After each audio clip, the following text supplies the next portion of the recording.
Fight Plus is the ultimate digital platform for live sports and entertainment, and they're now offering a free 7-day trial at tryfight.com.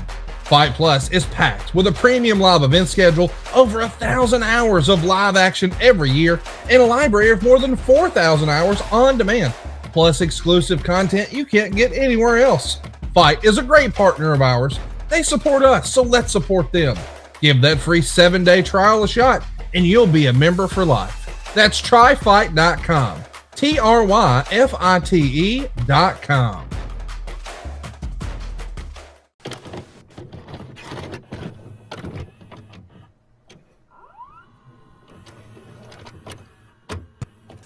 As cold as a razor blade, as tight as a tourniquet, like the skin on a dying man. I don't want a piece of the world. I want the whole world. I make my own rules because it's much easier that way. Trust me.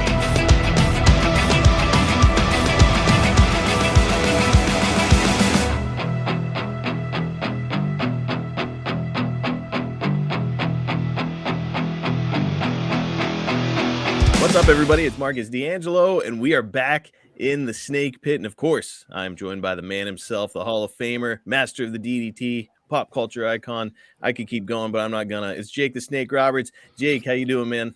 I'm doing great, man. Doing great. You know, each day you just open the door and you look outside and you take a deep breath and, hey, you're still here. The man surviving, thriving, even. Got that. I'm glad that things are going well in your world. As we've been talking about, you've got this Last Call comedy tour. And also, Jake, rumor has it that, and we got this question a million times, but I figured I'd ask it right up front. Rumor has it that your autobiography is coming soon. It is coming soon. It should be out in a couple of months. Man, exciting news, something the fans have been absolutely dying for. And if I remember right, you said it's about 600 pages? Yeah, it's got some length to it. And you're not even at WWE yet by the time you finish up. Nope. All right. Yeah, well, you folks out there that like to get granular and kind of, as Jeff Jarrett likes to say, hear the story behind the story, you're going to get it with Jake. Firsthand experience and in his own words, written himself with no ghostwriter, right, Jake? It's all of me, just my travel through life and through different territories and different situations and the learning process that I went through. All these things are hit on very, very hard. Man, I cannot wait to read it myself, and you'll be able to find it along with a bunch of other collectibles at jakethesnakeshop.com when the time comes. So keep an eye on our social media and on Jake's social media, and you guys will see all that information there, and you can go make your long-anticipated purchase of Jake's autobiography. And Jake, something that, I know that you're anticipating, I've been anticipating, is another edition of Ask Jake Anything, which is what we're doing here today. It's our 7th edition of it. Last week, we talked about Ricky Steamboat, and that got incredible reviews. The week before, we talked about Jim Cornette and Smoky Mountain Wrestling, and let me tell you, that one absolutely caught fire. Great. Fans went nuts over it, and I think they're going to go nuts over this one if you're ready to jump in. Man, I love these. Let's do it. I love it too. Let's get it moving. Rob Dwares asks, what's your favorite late night meal spot or meal after smoking out the rental car with the boys? I think he's talking about hotboxing a rental car, Jake. Gee, I don't know if I've ever done that. I can't picture it. No, I can't either, but Duggan and I may have bumped into that from time to time. Late night meals, man, it always gets me in trouble because I'm always looking for prime rib. Ooh. That are a very good fillet, about an 8-ounce or a 10-ounce fillet. Even late night? Oh, I don't care, bro. I can deal with it. Now, is this like after you've been in the car with Duggan, or is it like anytime you're looking to get it? Anytime. Now, I hear a lot of the boys talk about Waffle House is like a staple. Yeah, I kind of grew out of that after puberty, and you have to have a lot of alcohol in you to go to Waffle House. That is very well put, Jake. That is about it's a good freak show. It's always a good freak show. It is that, but man, like it for me, I would never in my wildest dreams eat Waffle House, but when I'm drunk, I will go to Waffle House Oh or yeah, IHOP or one of those places. yeah. Crystal.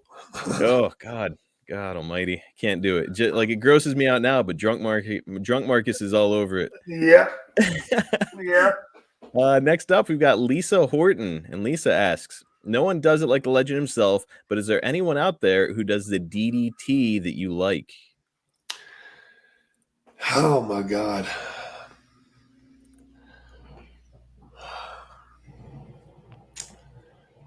Arn does a fair one. Yes, he does. And as a matter of fact, he just hit that recently here on AEW Dynamite. Jake, Yeah, he did. Jake, are we going to see a DDT in the future from you on Dynamite? I'm waiting. I'm waiting I'm too. ready. I know you've got another couple good ones left in you. I'm ready. Anybody else you can think of off the top of your Yeah, I head? can't remember the girl's name, man. She did a great job of it too, and I just cannot remember her name. It's not Santana Garrett, is it? I don't know. Mm. I don't know. She did a pretty damn good one. Listeners, I'm sorry, I just kind of blanked out there. You got me. You stumped me. It's okay. Every once in a while it'll happen. Listeners, if you can think of who Jake is referring to, a female with an infamous DDT, go ahead and tweet that at us at Snake Pit Pod. She follows it up though, Jake. She says, "Have you ever seen the DDT that Rey Mysterio did to Eddie Guerrero at Halloween Havoc 1997?" Oh yeah. I was gonna say I've got the video of it right here. It's a short clip. Let's watch it. I don't know about hummingbirds, but Eddie Guerrero has mounted a tremendous offense. Tackle right there. He got it turned around. When you invented it, did you ever picture shit like that happening? Not with me. Not with me. Wow. That was fabulous. Just absolutely incredible, man. Did he get at least a 2 count? I think it got a 2 count, that's the thing, is like it was a spectacular move, only gets a 2 count. Your DDT, it reigns supreme. Yeah, absolutely. Well, you and Raven was hitting people with the DDT in that era, and everybody was staying down, so I don't know, he figured it out. All right, next up, Nate Rich, who hit you with the stiffest receipt, or who'd you give the stiffest one to? Vader. Yeah. So now I know that you had mentioned before on our breaking my sternum. Yes, I think that was a Royal Rumble 1996 episode available in the archives. You broke your sternum, and you actually after that didn't want to work with him anymore. Yeah, I told him, forget it, I won't do it. So are you saying that following that you came at him with a live round? I got him with a live round after he broke my sternum. Yeah? Yeah, I shot an elbow into his ear. And how did the big man react? He stumbled. He didn't go down, but he stumbled. That'll get you every time. I don't care how damn big you are. An elbow to the ear. Damn right. Now, have you ever kind of gotten a little overzealous and somebody's got to slow you down with a stiff one? Not that I recall. I've always been very, very protective of my opponent. I always tried to do them fair, and never got reckless. So I can't think of anybody that had to give me one. Wow. All right. Ordinarily it's everybody's like, yeah, when I was young in the business, I was a little too much and all that kind of stuff. But no, man, you being raised in the business, it kind of makes sense because it's like you grew up and you watched it. Yeah. And, my number one concern going into that ring was make sure my opponent feels better than he does whenever he's coming out to the ring. I would say you accomplished that goal by and large every single time you stepped into the ring, man. I think so. Nick A. Sabatino is up next. He says, who was or were the wrestlers, male or female, that had legitimate heat and were truly disliked in the locker room? Oh, God. Well, Vader was one. Really? A lot of people had issues with Vader. Oh, yeah. That's Paul Orndorff. That story. Yeah. When you first heard that, you had been around Paul Orndorff. We know he's double tough. Did you know he was that damn tough? Oh, yeah. Yeah. Well, see, that's the thing. Vader was a bully. Mm-hmm. You know, he would pull shit when he knew he could pull shit. You know, I believe Shawn Michaels and him had a little problem too. So I don't know. Yes, apparently, rumor has it that after their SummerSlam '96 match, Leon was actually crying backstage because he thought that his push was done.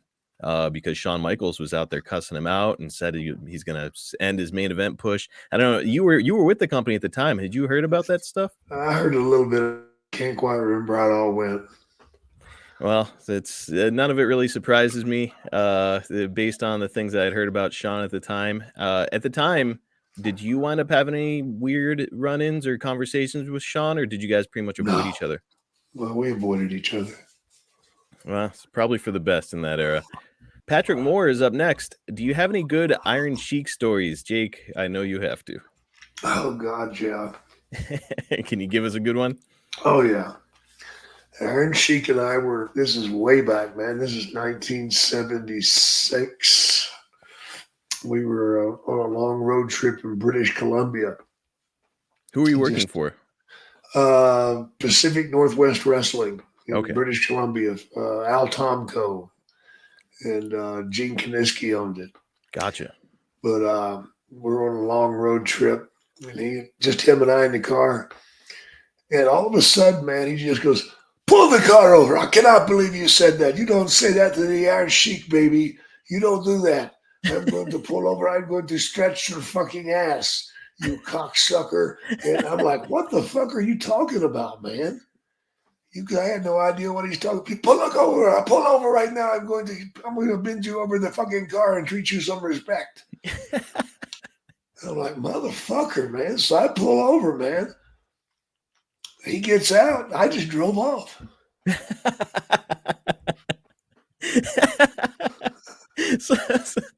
So wait a minute. You weren't saying anything at all, and all of a sudden he's just pissed at you? No. We were talking about some bullshit or something, but all of a sudden he just snapped, man.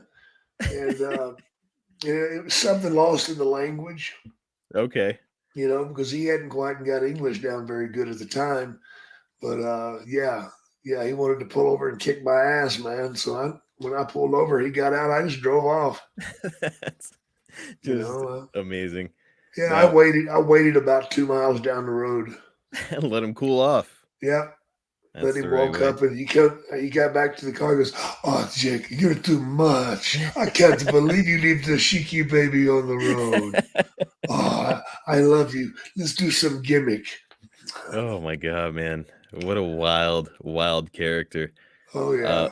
I mean, you yourself, as we mentioned, you're a pretty big fella. I know that he was, he had that like Olympian type wrestling background. Yeah. Do you think you could have taken him if push came to shove? I don't know, man.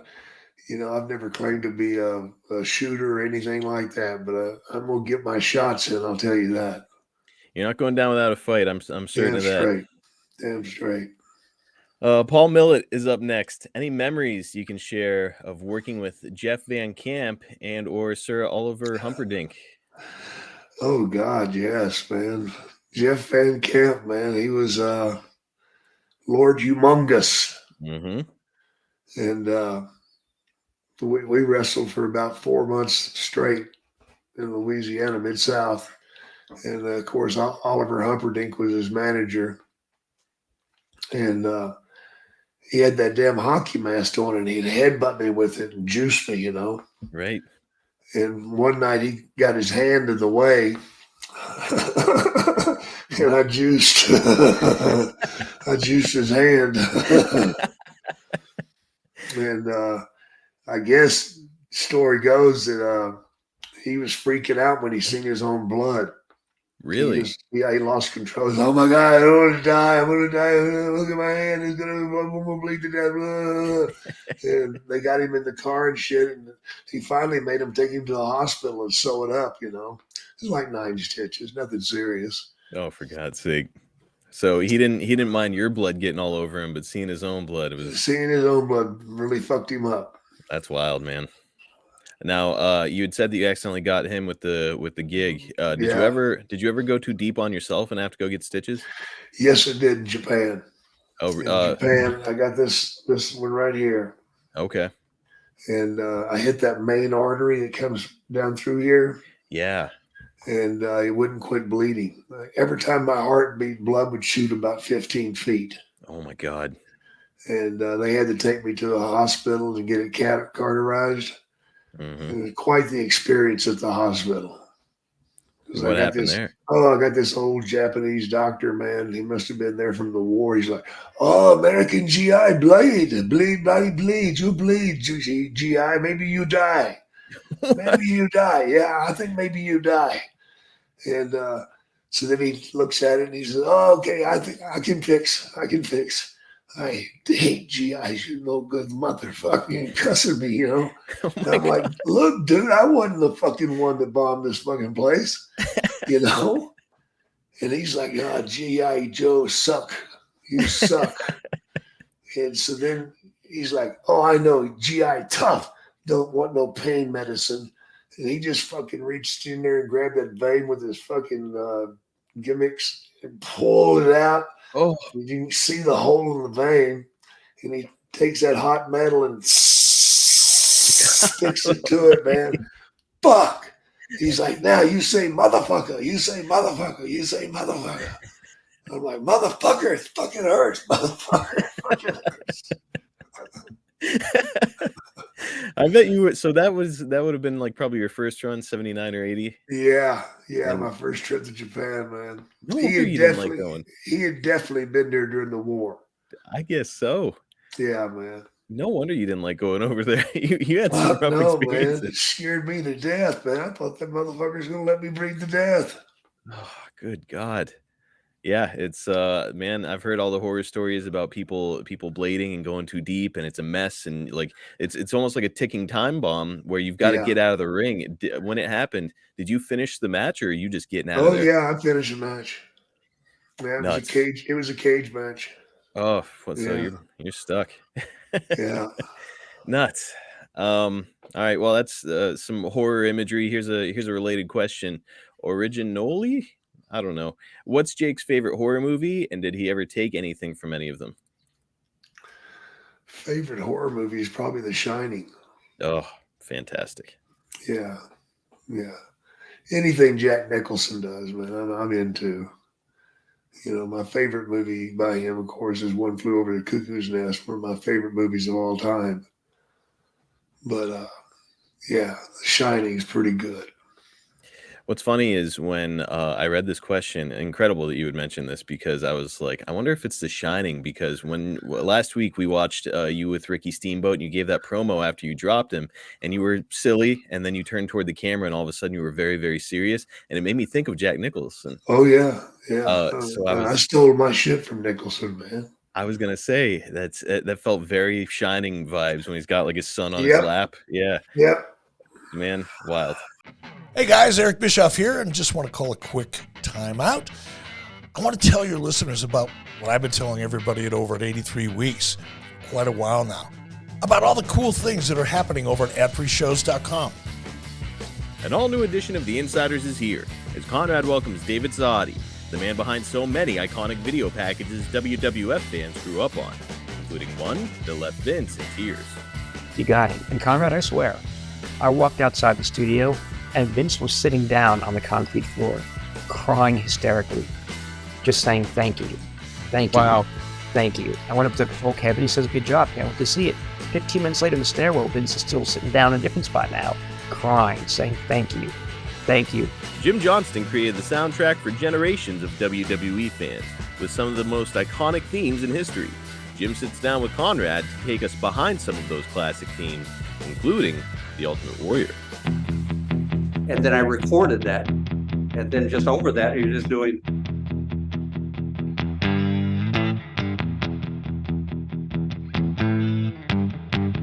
You know, it's so simple, but that's what felt like him. That's just a small taste of what we've got waiting for you with 4 levels to choose from. See for yourself why ad-free shows is the best value in wrestling today. Sign up now at adfreeshows.com.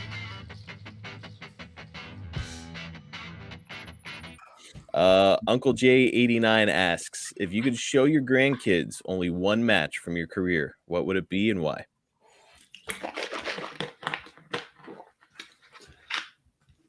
Probably me and Steamboat.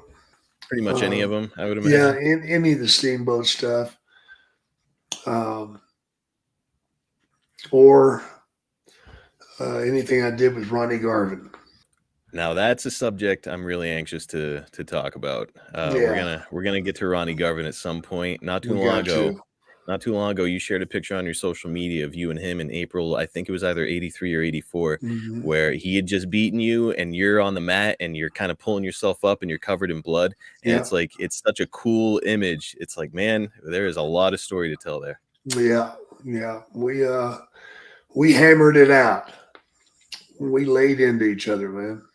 Man, I'm hopeful I can get in touch with Ronnie and maybe we can get the two of you to weigh in on it Oh, that together. would be great.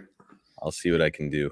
Robert Vaughn asks, how did you manage not to laugh or break character when being interviewed by characters like Brother Love or Paul Bear? I thought this was funny because it looks like Percy is always trying to make people laugh. Yeah, it does look like he is, but no, I just kept it serious, man. You know, I'm out there to do a job right then. I don't want to fuck it up. Now, You know, has if I has broke any, character, I would fuck it up. has anybody ever gotten you to break character? No, Never. no, Wow. See, it's something that no. we see very regularly, especially on WWE TV nowadays, like the Usos getting cracked up by Sami Zayn. So what's your take on that? Where it's like, you know, we kind of let open the door and let fans in on, okay, we're all just palling around. Yeah, that's okay. Yeah. Fuck, it's nothing they haven't shown before. I mean, at this point, I think the cat's out of the bag. So Yeah, probably not. Probably the not. only people that still believe it's real are the wrestlers. That's it too. And nobody wants to take a clean loss anymore. No. Well, here's a wild follow-up from Robert Vaughn that will literally stay with him forever, Jake. So brace yourself. I'm looking to get one of your famous quotes tattooed on me. What's your favorite out of these two? If a man has enough power, he can speak softly and everyone will listen, or it's more shameful to deny fear than it is to run from danger. So which tattoo should Robert get? The second one. The second one. Yeah. What makes you lean toward that one? Just something talking about fear, man. Being real about it. A cool idea to get a Jake quote tattoo. I don't know. As long as it's not a tramp stamp, I think it'll work. Yeah, either that or get War and Peace done on you. I don't know if the human body's big enough to fit all that. No shit. All right. Up next, it's Andrew Pete. Is there any chance you will have one more / last match? And if so, who with? I think I know the answer. Go ahead. No. No, I'm done, guys. I've had a couple of close calls, and I got to take care of this old body. And my lungs aren't healthy enough to do it, and my body's not either, man. I'm broken up. I'm busted up.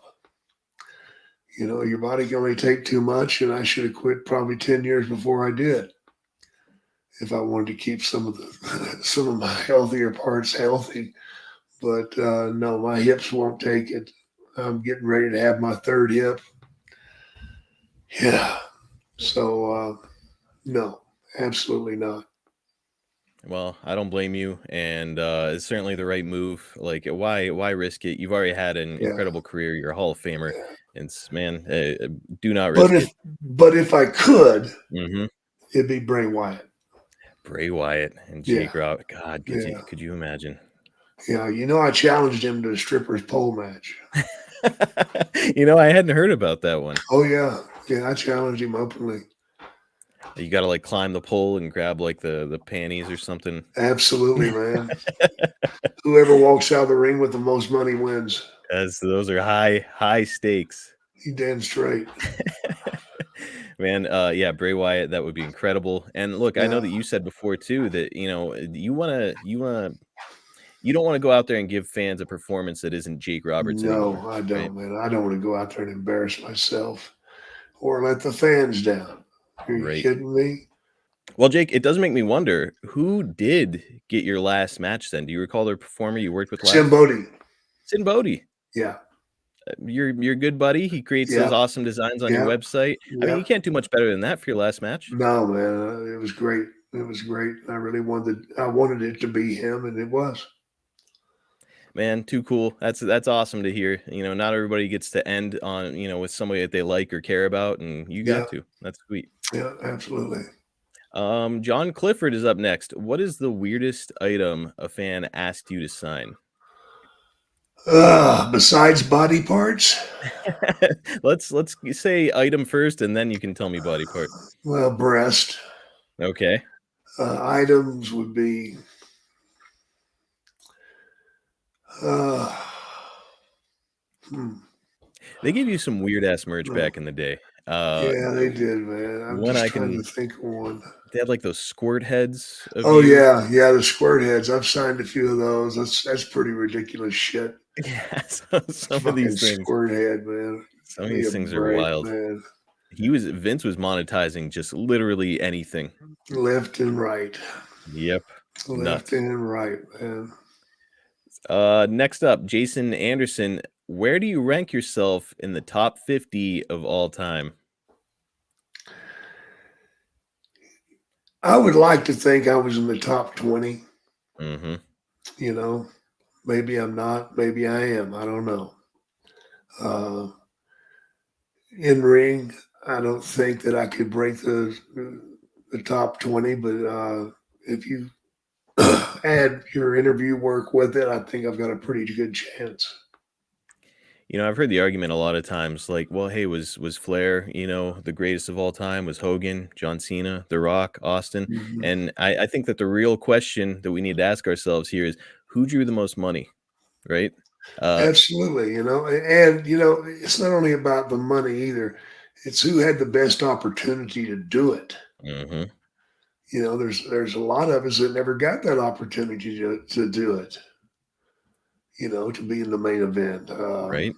I was in a few main events, but never number one at WrestleMania. Right. And I think I certainly could have carried it. No question about it. Is 86, 87, Jake, with how red hot you were. Oh, Absolutely.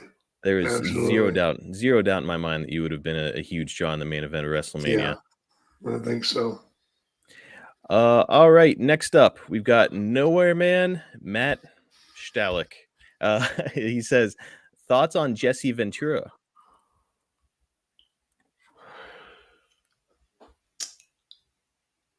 Next. Something was telling me when I read that question. I was like, I think Jake might plead the fifth on this one. I'm going to plead the fifth on that one. I mean, Jesse is Jesse, and Jesse took care of Jesse. And it shows me that the people in Minnesota with all that cold weather has frozen their brains whenever they elect him as governor. That's all I can say. I mean, polarizing character, iconic. I mean, and a success story. He went on to Hollywood. He had great success there. Like, good for him. But yeah, I've heard some things here and there, Jake. Yeah. J. Allen Spence is up next.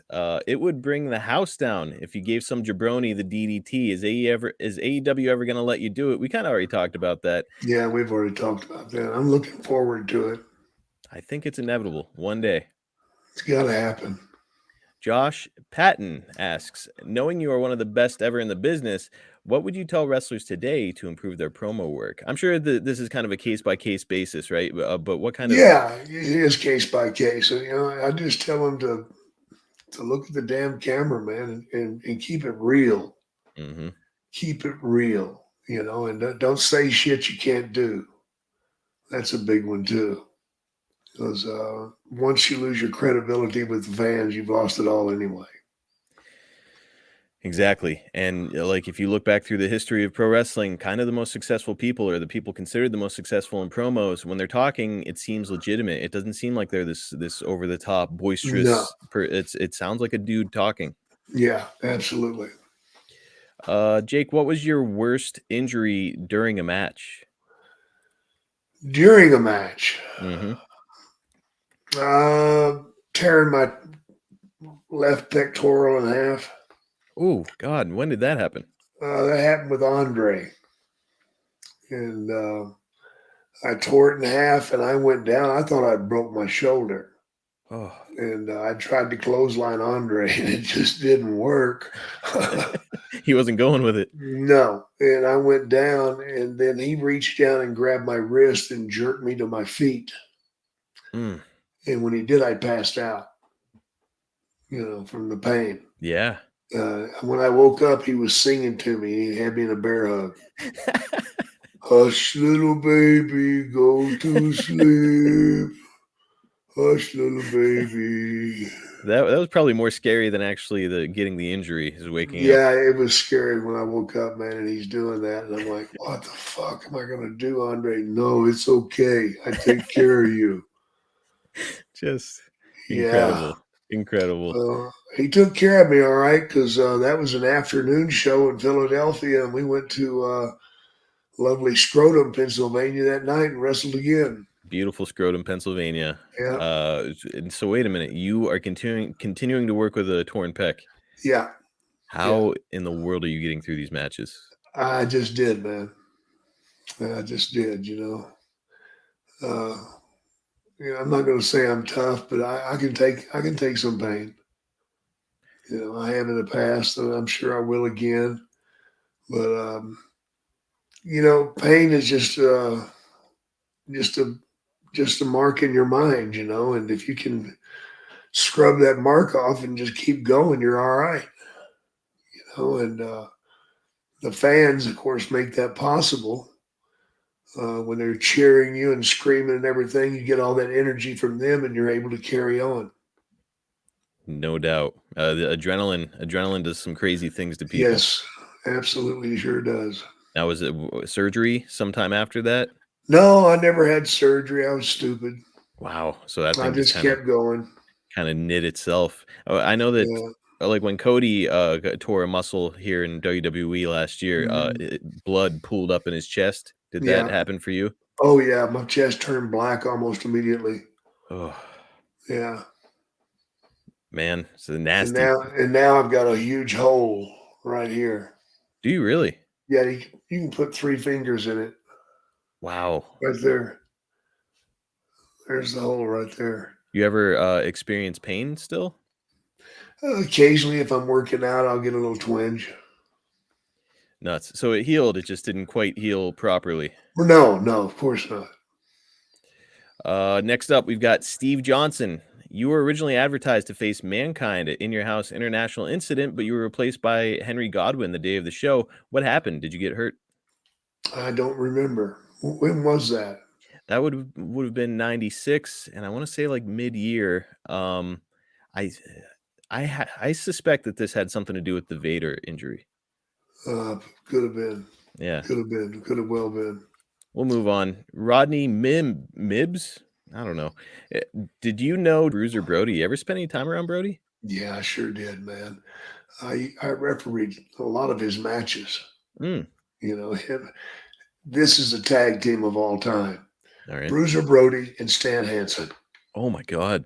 That was a tag team in Louisiana, Mid-South, back in the 70s. Wow. And my God, were they fucking brutal. Holy shit. I remember one time being in the ring with Brody and Hansen, and somebody threw a cup of ice from the rafters and hit Hansen upside the head.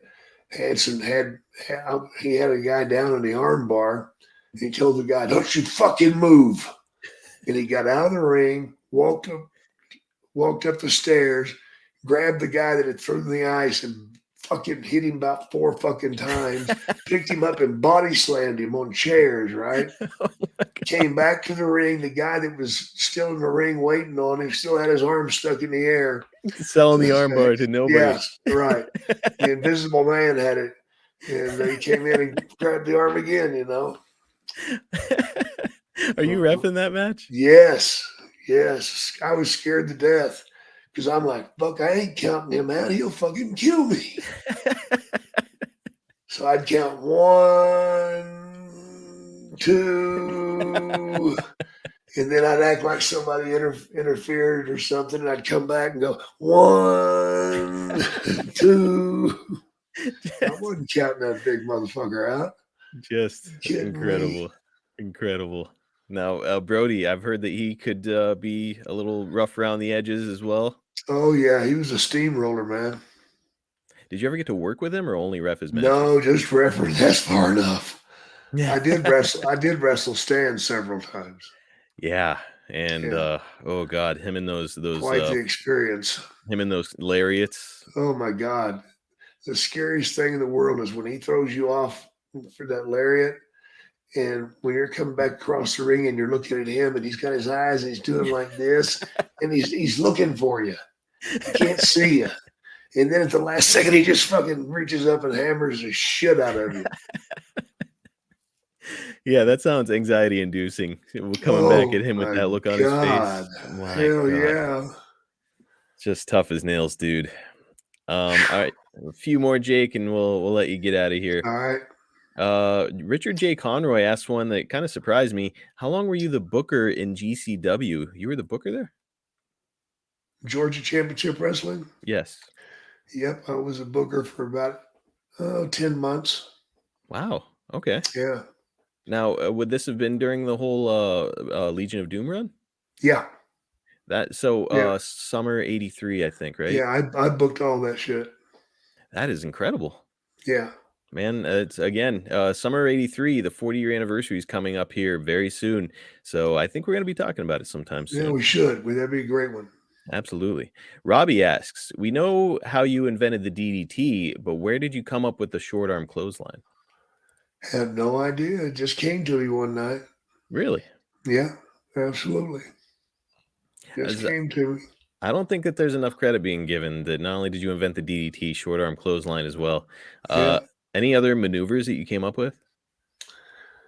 Oh, the step over lip lock.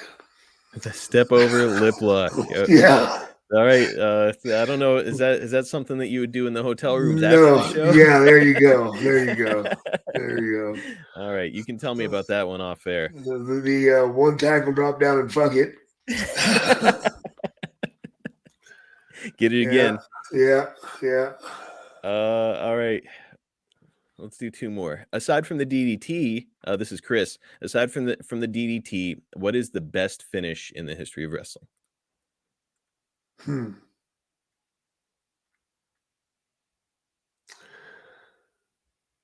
I really don't know.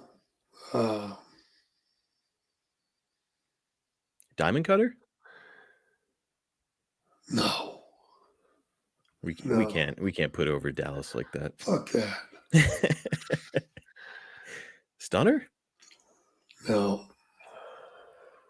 I'm trying to think of a super kick. I don't know. How about Razor's Edge? That's a pretty cool one.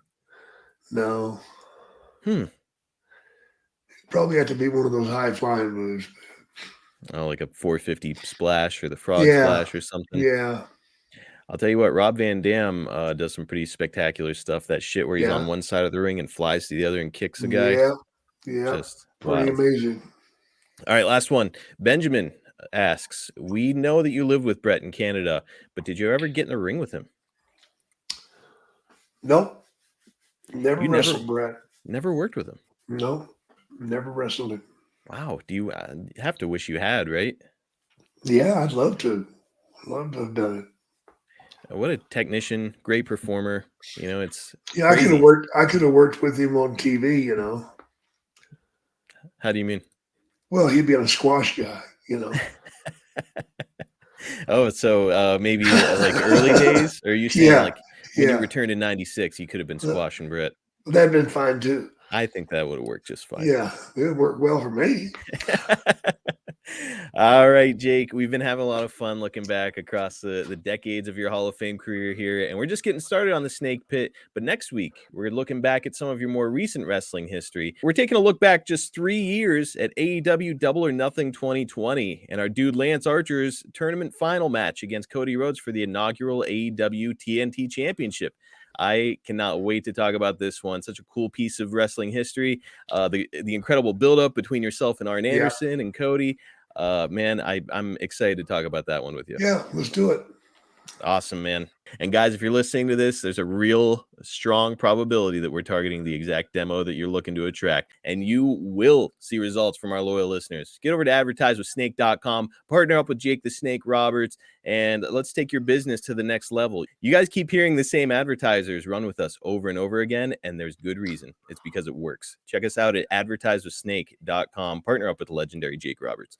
Check out jakethesnakeshop.com for rare signed collectibles. We talked about at the top of the program. Jake, there's all kinds of awesome stuff over there. That Sin Bodhi statue that he made, it's like a Greek statue of you. Yeah. I know that you're signing the bases of those. Pretty much anything that's over there, right? You'll sign it, personalize it, all of the above. Absolutely. You've also got to check out Jake on Cameo, guys. We've talked about it here before. We'll keep talking about it just because it's that awesome. Just go check out the reviews. People love what Jake is doing over there, and it's because he gives you this awesome personalized experience. He's not giving you some 30-second read job. He's actually improvising. The master of the promo is improvising to you on any subject you choose. Want him to break up with your girl? He'll do it. Want him to quit your job? Hell yeah. Sure. Want him to talk you through a bad time in your life? He'll do it. Check him out at cameo.com/Jake Snake. We've also got some awesome vintage merch over at boxofgimmicks.com. We've talked about that a bunch here too. 80s and 90s style merchandise. I'm looking back at the old catalogs. I'm trying to find inspiration, and I'm finding an awful lot of it. So check it out at boxofgimmicks.com. It's our snake pit page over there. That is hard to say. Check us out at YouTube at youtube.com/@snakepitpod for short clips from our show, highlights, some exclusive content, and some of the old stuff from our archives. We did a giveaway recently. We're doing another one again. So get some free. Let me say that again. It's free. Get over there, hit the notifications bell, and subscribe for free autographed Jake the Snake merchandise. Also, if you've enjoyed our podcast, please like, subscribe, give us a 5-star review on all platforms. And also, just a reminder, you can get the Snake Pit and all of our other shows early and ad-free at adfreeshows.com. Starts at just $9 a month, but there's other tiers. And the higher your level is, the more cool personalized experiences you get, including bonus episodes with myself and Jake sitting down to remember some of the stuff that maybe isn't quite long, enough content to talk about on a full episode, but significant moments from his career. We got another one coming up here in May, and you guys are not going to want to miss it. Catch Jake on Twitter at Jake Snake DDT, on Instagram at Jake the Snake DDT, and on Facebook at Real Jake the Snake. Follow me at Marcus P. D'Angelo on Twitter, and follow the podcast at Snake Pit Pod on all social media platforms. Jake, another one in the books, my friend. Thank you, my brother. Take care of yourself. Hey, you too. I hope our listeners take care of themselves too. We'll catch you next time right here on the Snake Pit.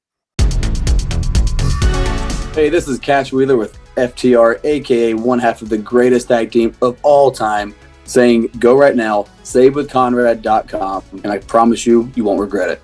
If I could say take advantage of one thing with First Family Mortgage, it is the knowledge that they have, because they have knowledge far beyond just the loan process, and they can help you out with all of that. That's how confident I am with working with these people. Like, I'm going to keep buying, and I'm going to keep going back. SaveWithConrad.com. NMLS number 65084, equal housing lender. Woo!